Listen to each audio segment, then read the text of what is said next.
سپہر کے 3 بجے ہیں۔ السلام علیکم، یہ ریڈیو پاکستان ہے۔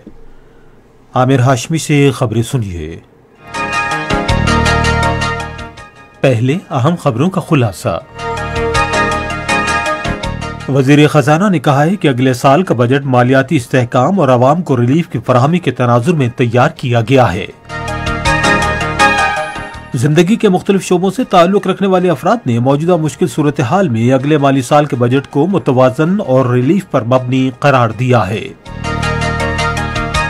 وزیر اعظم نے کہا ہے کہ بی جے پی کے رہنماؤں کی طرف سے توہین رسالت پر مبنی بیانات سے دنیا بھر میں مسلمانوں کے جذبات مجروح ہوئے ہیں۔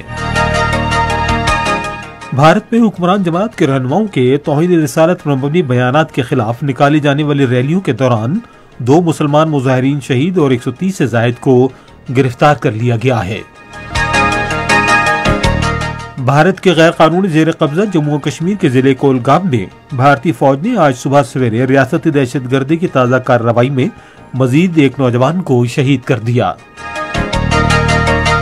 اور چین نے خبردار کیا ہے کہ اگر تائیوان نے آزادی کا اعلان کیا تو وہ جنگ شروع کرنے میں دیر نہیں کرے گا۔ اب خبریں تفصیل کے ساتھ۔ وزیر خزانہ مفتاح اسماعیل نے کہا ہے کہ اگلے مالی سال کا بجٹ مالیاتی استحکام اور عوام کو ریلیف کی فراہمی کے تناظر میں تیار کیا گیا ہے۔ انہوں نے یہ بات آج اسلام آباد میں اطلاعات و نشریات کی وزیر مریم اورنگزیب اور خزانے کے وزیر مملکت عائشہ غوث پاشا کے ہمراہ بعد از بجٹ پریس کانفرنس سے خطاب کرتے ہوئے کہی۔ مفتاح اسماعیل نے کہا کہ بجٹ میں بے نظیر انکم سپورٹ پروگرام کے لیے فنڈ میں 35 سے 40% اضافہ کیا گیا ہے۔ انہوں نے کہا کہ آٹا، چینی اور گھی پورا سال یوٹیلیٹی سٹورز پر رعایتی نرخوں پر فراہم کیے جائیں گے۔ وزیر خزانہ نے کہا کہ حکومت نے ملک کے مفاد کو مد نظر رکھتے ہوئے مشکل فیصلے کیے ہیں۔ انہوں نے کہا کہ اگلے مالی سال کے لیے ٹیکسوں کا ہدف 7,000 ارب روپے سے زائد مقرر کیا گیا ہے، جبکہ غیر ٹیکس محاصل کا ہدف 2,000 ارب روپے رکھا گیا ہے۔ انہوں نے کہا کہ قرضوں کی ادائیگی کا تخمینہ 3,950 ارب روپے لگایا گیا ہے۔ مفتاح اسماعیل نے کہا کہ عمرا پر اضافی ٹیکس لگائے گئے ہیں، جبکہ ذاتی آمدن پر ٹیکس کم کرنے کے لیے کوشش کی گئی ہے۔ عالمی منڈی میں پام آئل کے بڑھتی ہوئی قیمتوں کے حوالے سے انہوں نے کہا کہ ملک میں تلہن کی کاشت کے فروغ کے لیے 20 ارب روپے کا ایک پیکج دیا گیا ہے۔ وزیر خزانہ نے کہا کہ برآمدات بڑھانے پر خصوصی توجہ دی جا رہی ہے۔ انہوں نے یقین ظاہر کیا کہ اگلے مالی سال میں برآمدات 35 ارب ڈالر تک پہنچ جائیں گی۔ خزانے کی وزیر مملکت عائشہ غوث پاشا نے کہا کہ اگلے مالی سال کے بجٹ کا مقصد عام آدمی پر کم سے کم بوجھ ڈالتے ہوئے معاشی استحکام اور ترقی یقینی بنانا ہے۔ انہوں نے کہا کہ زرعی پیداوار بڑھانے اور غذائی اشیاء کا درآمد بل کم کرنے کے لیے کاشتکاروں کو اعانت دی گئی ہے۔ انہوں نے کہا کہ بجٹ خسارے میں کمی اور بالواسطہ ٹیکس عائد نہ کرنا ایسے اقدامات ہیں جو معاشرے کے غریب طبقے کے لیے کیے گئے ہیں۔ وزیر مملکت نے وضاحت کی کہ وفاقی حکومت کے ملازمین کی تنخواہوں میں تمام ایڈ ہاک الاؤنسز کو بنیادی تنخواہ میں ضم کرنے کے بعد 2017 کے پے سکیلز پر 15% اضافہ کیا گیا ہے۔ زندگی کے مختلف شعبوں سے تعلق رکھنے والے افراد نے اگلے مالی سال کے بجٹ کا خیر مقدم کرتے ہوئے اسے موجودہ مشکل حالات میں متوازن قرار دیتے ہوئے کہا ہے کہ اس سے عوام کو ریلیف ملے گا۔ آج لاہور میں ریڈیو پاکستان کے نمائندے غلام حیدر سے گفتگو کرتے ہوئے ایوان صنعت و تجارت پاکستان کے فیڈریشن کے صدر عرفان اقبال شیخ نے کہا کہ بجٹ عوام دوست ہے اور حکومت نے عام آدمی کے مسائل سامنے رکھتے ہوئے بڑے قدم اٹھائے ہیں۔ لاہور میں پریس کلب کے صدر اعظم چودھری نے زرعی شعبے کے مزید ترقی کے لیے زرعی مشینری پر ٹیکس ختم کرنے کے حکومتی فیصلے کو سراہا۔ ریڈیو پاکستان کے بھاولپور کے نمائندے سے گفتگو کرتے ہوئے ایوان صنعت و تجارت بھاولپور کے صدر حافظ محمد یونس نے کاروبار دوست بجٹ پیش کرنے پر حکومت کی تعریف کی، جس سے معیشت مضبوط ہوگی۔ اسلامی یونیورسٹی بھاولپور کے معروف ماہر اقتصادیات پروفیسر ڈاکٹر علی اعظم نے کہا کہ اعلیٰ تعلیم کے لیے 65 ارب روپے مختص کرنے سے ملک میں ہائر ایجوکیشن کو فروغ حاصل ہوگا۔ انہوں نے طلباء کے لیے لیپ ٹاپ اسکیم کی بحالی اور نوجوانوں کو روزگار کے لیے آسان شرائط پر قرض دینے کے فیصلوں کی بھی تعریف کی۔ راولپنڈی کے تاجروں نے اے پی پی سے گفتگو کرتے ہوئے کہا کہ بجٹ سے غریب اور متوسط طبقے پر بوجھ کم ہوگا، کیونکہ اس میں ان طبقات پر ٹیکس کم کرنے جبکہ امیروں پر ٹیکس بڑھانے کی تجاویز دی گئی ہے۔ یہ خبریں آپ ریڈیو پاکستان سے سن رہے ہیں۔ وزیر اعظم شہباز شریف نے بھارت میں بی جے پی کے رہنماؤں کی طرف سے توہین رسالت پر مبنی بیانات کی شدید مذمت کرتے ہوئے قومی اسمبلی پر زور دیا ہے کہ وہ اس مکروہ فعل کے خلاف قرارداد منظور کرے۔ انہوں نے آج ایک بیان میں قومی اسمبلی کے اسپیکر راجہ پرویز اشرف کو ہدایت کی کہ وہ پیر کے روز نبی آخر الزماں حضرت محمد صلی اللہ علیہ وآلہ وسلم کی حرمت پر ایوان میں بحث کرائیں۔ وزیر اعظم نے کہا کہ بھارتیہ جنتا پارٹی کے رہنماؤں کے گستاخانہ بیانات سے دنیا بھر کے 1 ارب 25 کروڑ مسلمانوں کے جذبات مجروح ہوئے ہیں اور وہ اس کے خلاف سراپا احتجاج ہے۔ انہوں نے کہا کہ اس قابل مذمت واقعے کے خلاف قرارداد کی منظوری سے دنیا کو ایک واضح پیغام ملے گا کہ ہم حضرت محمد صلی اللہ علیہ وآلہ وسلم کی حرمت کی خاطر ہر قسم کی قربانی دینے کے لیے تیار ہیں۔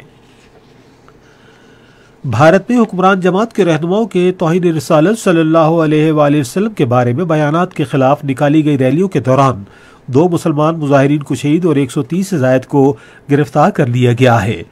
وزیر اعظم نریندر مودی کی جماعت کے ترجمان کے توہین رسالت کے بیانات کے بعد گزشتہ ہفتے سے پوری اسلامی دنیا میں شدید غم و غصے کی لہر پائی جاتی ہے۔ گستاخانہ بیانات کی مذمت کے لیے پورے بھارت اور ہمسایہ ملکوں میں مسلمان بڑی تعداد میں شاہراہوں پر نکل آئے۔ مشرقی بھارت کے شہر رانچی میں پولیس نے مظاہرین پر فائرنگ کر دی، جس کے نتیجے میں 2 افراد شہید ہو گئے۔ حکام نے شہر میں انٹرنیٹ کنیکشنز منقطع کر دیے اور کرفیو نافذ کر دیا، جبکہ آج حالات کشیدہ رہے۔ بھارت کے غیر قانونی زیر قبضہ جموں و کشمیر میں بھارتی فوج نے آج صبح سویرے ضلع کولگام میں ریاست دہشت گردی کی تازہ کارروائی میں مزید ایک نوجوان کو شہید کر دیا۔ نوجوان کو ضلع کے علاقے کھاندی پورہ میں محاصرے اور تلاشی کے پرتشدد کارروائی کے دوران شہید کیا گیا۔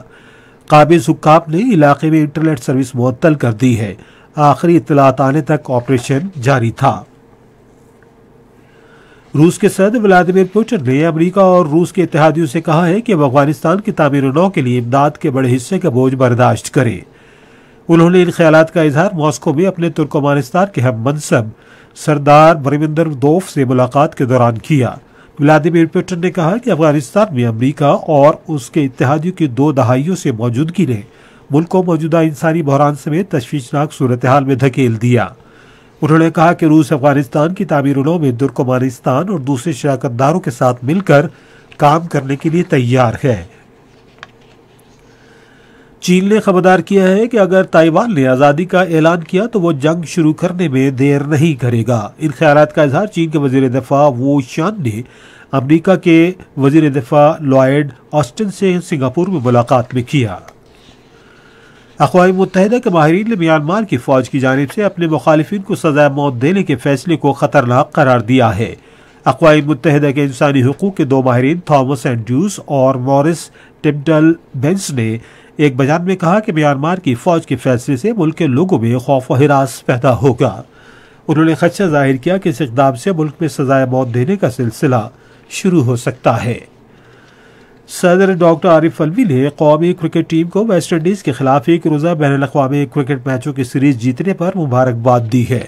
انہوں نے ایک ٹویٹ پیغام میں میچ میں بابر اعظم، امام الحق اور محمد نواز کی کارکردگی کی بھی تعریف کی۔ صدر نے امید ظاہر کی کہ کھلاڑی بہترین کارکردگی دکھانے کا سلسلہ جاری رکھیں گے۔ اور اب موسم۔ محکمہ موسمیات کی پیشگوئی کے مطابق آئندہ 12 گھنٹے کے دوران ملک کے بیشتر میدانی علاقوں میں موسم زیادہ تر شدید گرم اور خشک رہے گا۔ تاہم اسلام آباد، خطہ پوٹھوہار، پنجاب، خیبر پختونخوا، گلگت بلتستان اور کشمیر میں تیز ہوائیں چلنے اور گرج چمک کے ساتھ بارش کا امکان ہے۔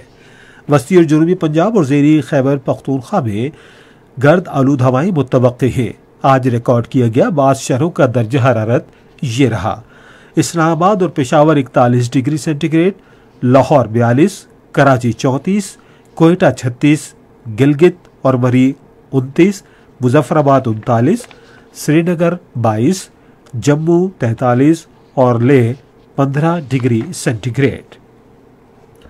اسی کے ساتھ خبریں ختم ہوئی۔ مزید خبروں اور تجزیوں کے لیے ہماری ویب سائٹ پر radio.gov.pk اور فیس بک کے link radio Pakistan news official پر براہ راست ویڈیو اسٹریمنگ بھی ملاحظہ کی جا سکتی ہے۔